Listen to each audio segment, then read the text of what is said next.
ఏ మతము అని చెప్పకపోతే గుడిలోకి ఎంటర్ కాకూడదు అని అంటా ఉన్నాం. సెక్యులర్ దేశం అని చెప్పుకుంటా ఉన్నాం.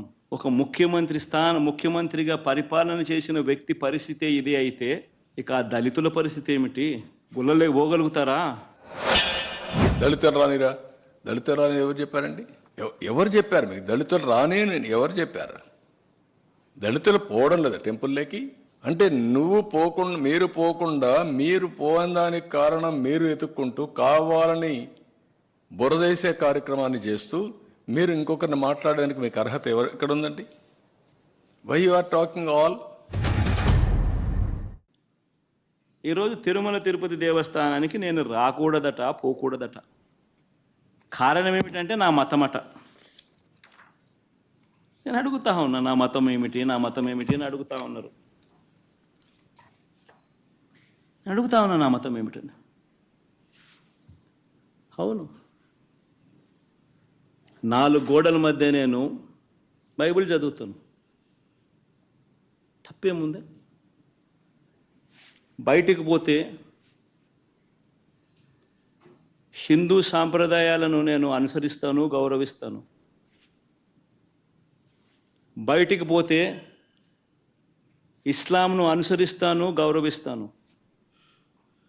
బయటికి పోతే సిక్కిజంను అనుసరిస్తాను, సిక్కిజంను నేను గౌరవిస్తాను.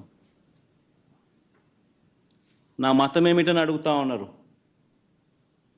నా మతం మానవత్వం. డిక్లరేషన్లో రాసుకుంటానేమో రాసుకుంటా. అదే మరిగా ఇప్పుడు మాట్లాడుతూ ఒక మాట మాట్లాడుతున్నాడు, నేను 4 గోడల మధ్య బైబిల్ ప్రాక్టీస్ చేస్తానని.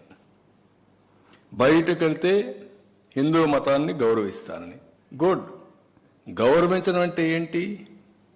ఆ టెంపుల్కి పోయినప్పుడు ఆ టెంపుల్లో ఉండే సాంప్రదాయాల్ని పాటించడం, అక్కడుండే ఆచారాల్ని అమలు చేయడం, ఆ నియమాల్ని నిబంధనల్ని తప్పకుండా ఉల్లంఘించకుండా పాటించడం అంటే మీరు వేరే మతాల్ని గౌరవించినట్టు.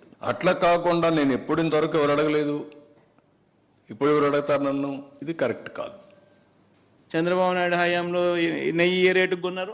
276 రూపాయలు 2015లో కొన్నారు టెండర్ల ద్వారానే. 2019 జనవరిలో, అంటే ఆయన చివరి దాంట్లో 324 రూపాయలకు కొన్నారు. మరి అటేటప్పుడు 320 కొంటే తప్పేముందయా? ఉన్న రేట్ అది. వాళ్ళు టెండర్లలో వాళ్ళు కోట్ చేసినారు, L1 కింద ఎవడైతే వాళ్ళకి ఇచ్చినారు. ఏం తప్పు జరుగుతూ ఉంది? నీ హయాం అంతా ఇదే రేట్లతోనే జరిగాయి, కొనుగోలు చేశారు. మరి ఇప్పుడు కూడా అదే రేట్లతోనే కొనుగోలు జరుగుతూ ఉంది. అంటే మీ పీరియడ్లో ఈ మార్గ జరిగింది, పలాని కాంట్రాక్టర్కి ఇచ్చారు, 319 రూపాయలకు గీకిచ్చారు, నాసిరకం గీ వచ్చింది అని అంటే ఏ విధంగా మీరు సమాధానం చెప్పాలండి? నేను అడుగుతున్నా, ఎందుకు కండిషన్స్ అన్నీ మార్చారండి? టెండర్ పిలవడానికి ఎందుకు కండిషన్స్ మార్చారో సమాధానం చెప్పండి.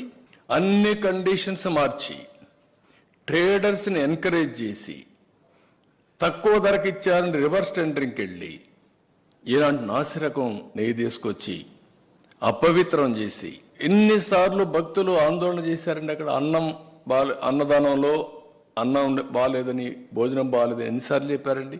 అదే మాదిరిగా రూములు బాగాలేవని ఎన్నిసార్లు చెప్పారండి? ప్రసాదం బాగాలేదని ఎన్నిసార్లు డెమాన్స్ట్రేట్ చేశారండి? అలాంటి నాసిరకమైనటువంటి పదార్థాలను వాడి ఇలాంటి తప్పుడు పనులు చేసి ఇప్పుడు మాట్లాడుతూ ఇవన్నీ కూడా ఈఓ చెప్పలేదు, రిపోర్ట్లు లేవు, నేను మాట్లాడాను. చంద్రబాబు నాయుడు చేసిన తప్పును కప్పిపుచ్చి